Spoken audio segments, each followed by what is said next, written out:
বন্ধুরা, তোমাদের ঘরেও কি অনেক পুরনো কাপড় পরে রয়েছে? আজকে দেখো আমি বেশ কতগুলো পুরনো কাপড় নিয়ে বসে গেছি। আমাদের প্রত্যেকের ঘরে দেখবে অনেক পুরনো কাপড় থাকে, যেগুলো আমরা হয়তো ডিসকার্ড করে দিই, কিন্তু সময় সময় অনেক পুরনো কাপড় জমা হয়ে যায়। আজকে আমি এই পুরনো কাপড় দিয়েই ঘর সাজানো তোমাদের সাথে শেয়ার করব। ঘর সাজাবার জন্য দামি দামি জিনিস লাগে না, বাড়িতে পড়ে থাকা জিনিস দিয়ে কিন্তু আমরা একটা সুন্দর কর্নার ক্রিয়েট করতেই পারি।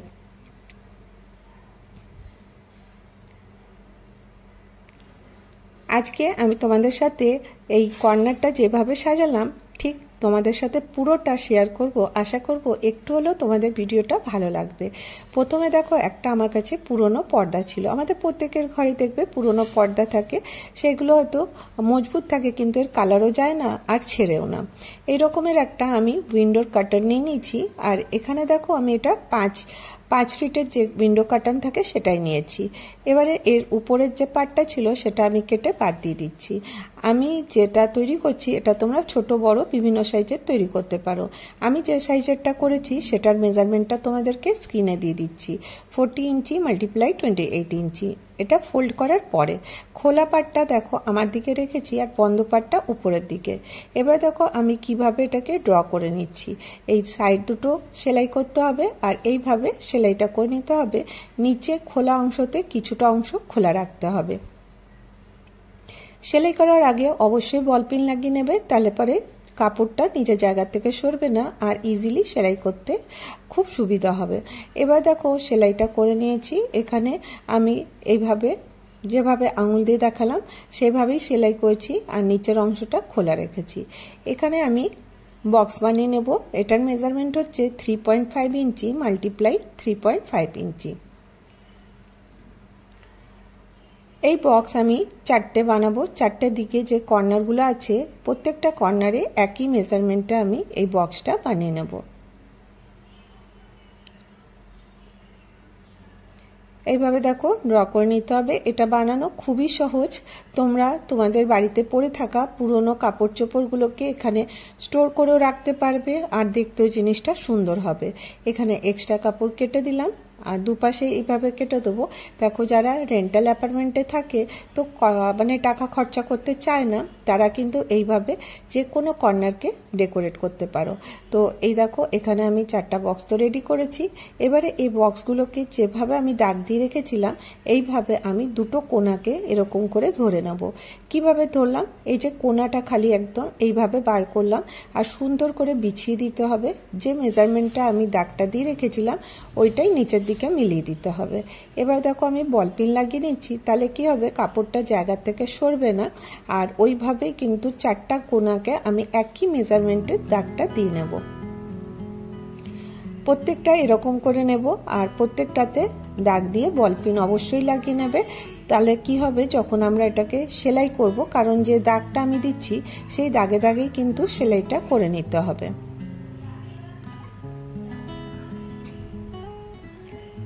চলো দেখো সেলাইটা করা হয়ে গেছে।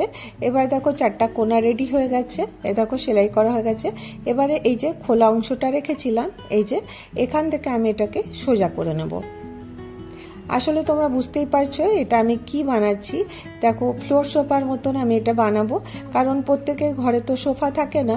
তো সেই জন্য আমি এটাকে চেষ্টা করছি এরকমের ম্যাট্রেস মতন বানিয়ে এর মধ্যে বসার ব্যবস্থা করার। তো এখানে দেখো বস্তা ভর্তি আমি কাপড় নিয়ে বসে গেছি। অনেক কাপড় আমাদের থাকে, পুরনো চাদর, পুরনো কম্বল আর পুরনো অনেক কিছু থাকে, যেগুলো হয়তো আমরা এক জায়গায় রেখে দিই। এগুলোতে কি হয়, জায়গায় ওয়েস্টেজও অনেক হয় আর এগুলো কিভাবে ব্যবহার করব বুঝতে পারি না। তোমাদের কাছে যদি পুরনো ব্ল্যাঙ্কেট থাকে সেটাও নিতে পারো, ছেঁড়া ব্ল্যাঙ্কেট আছে সেটাকেও তোমরা এইভাবে ব্যবহার করতে পারো। এটাকে আমি সুন্দর করে ইভেনলি কাপড়গুলো একসাথে মানে স্প্রেড করে দেবো, যাতে এক জায়গাতে কাপড়গুলো জমা না থাকে। দেখো এটা কতটা কাজের হবে তোমাদের সেটা আমি বলতে পারবো না, কিন্তু আমার জন্য এটা অনেক কাজের হয়েছে। কারণ এই যে পুরনো কাপড়গুলো কোথায় রাখবো বুঝতে পারি না, ফেলতেও ইচ্ছে করে না, আর এতটাই খারাপ হয়েছে কাউকে দেওয়াও যায় না। সেই জন্য এগুলোকে রিউজ কিভাবে করতে হয় সেটাই তোমাদের সাথে শেয়ার করছি। তোমাদের কাছে যা কাপড় থাকবে তোমরা এর ভেতরে এরকম করে সুন্দর করে ইভেনলি এটাকে করে নেবে।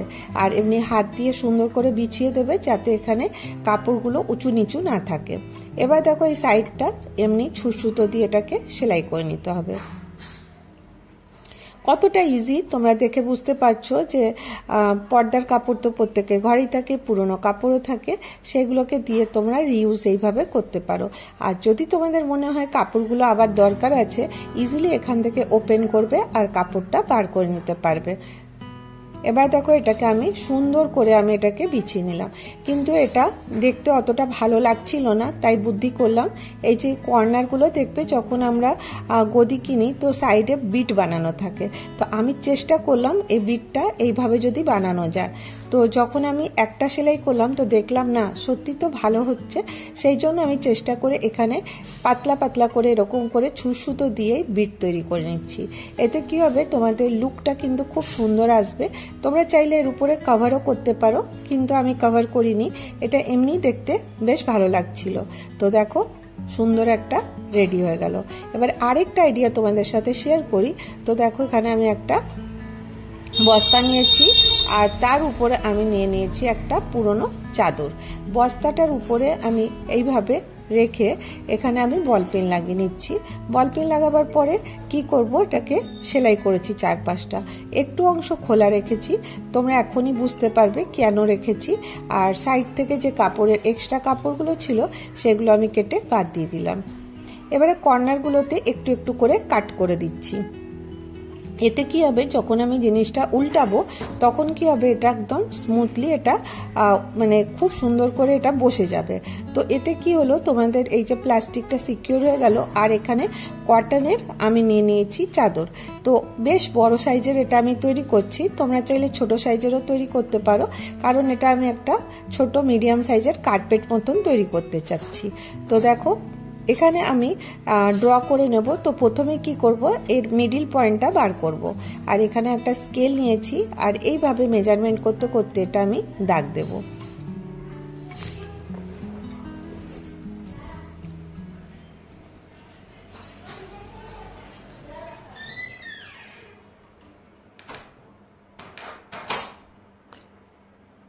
এইভাবে লাইনগুলো ড্র করে নেব। তোমরা স্ক্রিনে দেখে বুঝতে পারছো কিভাবে আমি এটা করছি।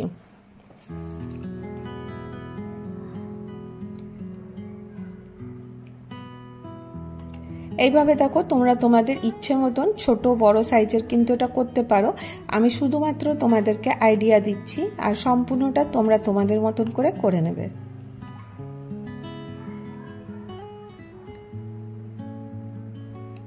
এইভাবে খুব সিম্পল ভাবেই দেখো 1-1 ইঞ্চি জায়গা ছেড়ে দিয়ে আমি একদম ডায়মন্ড শেপের এটা একটু তৈরি করে নিলাম। এটা জাস্ট একটা শেপ দিয়ে দিলাম। এবারে চলো এটার মধ্যে আমি কি লাগাবো। আমাদের প্রত্যেকের ঘরে দেখবে পায়জামা লেগিস এগুলো কিন্তু থাকে, আর এগুলোর কাপড় সিনথেটিক হওয়ার কারণে তো এগুলোর কাপড়গুলো কিন্তু বেরোয় না, মানে সুতো যে বেরিয়ে যায় সেটা বেরোবে না, এই টাইপেরই কাপড় কিন্তু এখানে নিতে হবে। তো আমি একটা পায়জামা ছিল সেটাকে আমি এরকম করে কেটে নিলাম, কেটে নিয়ে এর চারপাশটা সেলাই করব, একটুখানি অংশ খোলা রাখবো। খুব সহজভাবেই এটা তোমরা করতে পারো। আর যে পায়জামাগুলো ছিল তার থেকে আমি স্ট্রিপ কাট করে নিচ্ছি। স্ট্রিপগুলো 1 থেকে 1.5 ইঞ্চি মতন কাপড় নিয়ে স্ট্রিপ কাটলেই হলো। প্রথমে এরকম করে সোজা করে নেব কাপড়টা, তারপরে 1 থেকে 1.5 ইঞ্চি জায়গা দিয়ে আমি স্ট্রিপটা কাট করে নেব। একটু একটু দেখো এরকম করে কাট দিচ্ছি, তারপরে এটাকে টানলেই কিন্তু ছিঁড়ে যাবে। তো এটা তো রেডি হয়ে গেল। এখানে সেলাই করে নিয়েছি, একটু অংশ খোলা রেখেছি কেন বলো তো, এখানে আমি ফাইবার আছে সিনথেটিক ফাইবার এর মধ্যে ফিল করার জন্য। এতে কি হবে তোমাদের জিনিসটা খুব সফট হবে। আর যেরকম বাজারে পাওয়া যায়, দেখো বাজারেও কিন্তু সুন্দর সুন্দর কার্পেট ফ্লোর ম্যাট এগুলো পাওয়া যায়, আমি চেষ্টা করেছি তার মতন করার। এটার ভিডিওটা আমি আগেও তোমাদের সাথে শেয়ার করেছিলাম। তো আজকে যখন এটা আমি ডেকোরেশনের কাজে লাগাচ্ছি সেই জন্য আবার তোমাদেরকে একটু করে দেখিয়ে দিচ্ছি। খুব সহজেই এটা করতে পারবে। এরকম করে এটা করে এর চারপাশটাতে সেলাই করে দিতে হবে।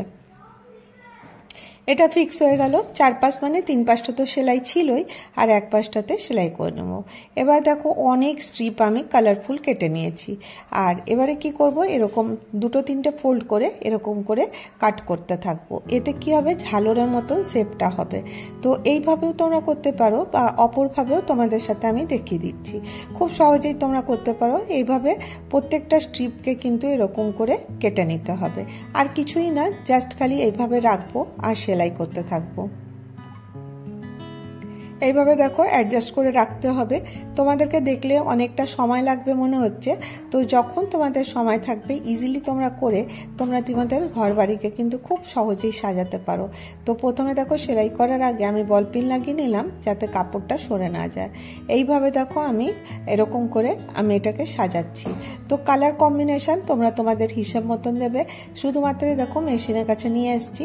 আর তোমরা এইভাবেও করতে পারো, বা এরকম একটু একটু কাপড় নিয়ে ফ্রিল তৈরি করতে পারো। তো দেখো আমি একটা এমনি কাট করে দেখিয়ে দিলাম, আর একটা তোমাদেরকে এরকম একটু কাপড় ভেতরে নিয়ে ফ্রিল তৈরি করতে দেখালাম। তো পুরোটা আর দেখাচ্ছি না, পুরোটা রেডি করে নিয়ে চলে এসেছি। তো যখন আমি করছিলাম এর মধ্যে এক্সট্রা কাপড়ও দেখো এখানে রয়ে গেছে। তো এক্সট্রাগুলো যখন আমি এটা ফিনিশিং করব তখন আমি এটাগুলোকে দেখো এইভাবে কেটে দিচ্ছি। তাহলে পরে এটা সুন্দর ফিনিশিং হয়ে গেল। অনেকটা বড় হয়েছে কার্পেটের মতন এই ফ্লোর ম্যাটটা, দেখতে কিন্তু খুব ভালো লাগছে।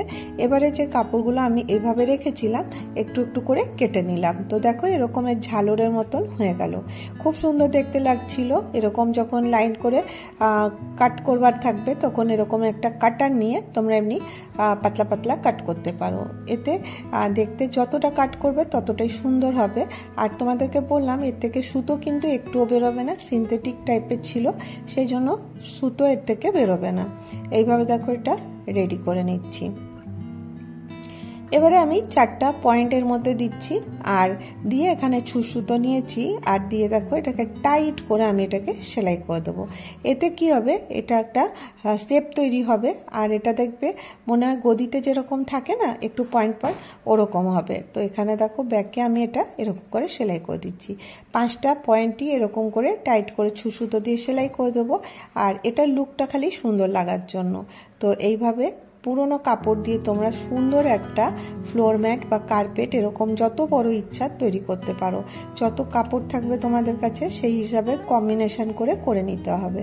তো জিরো কস্টেই দেখো এরকম আমার প্রত্যেকটা জিনিস রেডি হয়ে গেল এইভাবে। আর এবারে আমি এগুলোকে ডেকোরেশন করে তোমাদেরকে দেখাবো। আর খুব সহজেই এটা করতে পারবে, এতে একটা টাকাও তোমাদের খরচা হবে না, শুধুমাত্র পরিশ্রম। আর হাতে বানানো জিনিস দেখতে বেশ ভালোই লাগে। তো দেখো এটা আমি কিভাবে সাজাচ্ছি। এইভাবে দেখো বেডের সামনেও রাখতে পারো, বা কোনো কর্নার তোমরা ইজিলি ক্রিয়েট করতে পারো। তো আজকে তোমাদের সাথে আইডিয়াগুলো শেয়ার করলাম। তোমাদেরকে ভালো লাগলো কিনা অবশ্যই জানিও। তোমাদের একটা লাইক, একটা কমেন্ট অনেকটা মোটিভেট করে নতুন কিছু করে আনার জন্য। তো দেখো ফাইনাল লুকটা কিরকম লাগছে।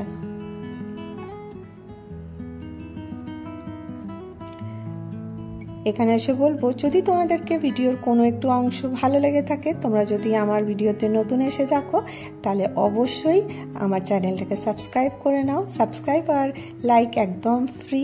আর যদি অনেক ভালো লাগে নিজেদের ফ্যামিলি আর ফ্রেন্ডের সাথে অবশ্যই শেয়ার করো।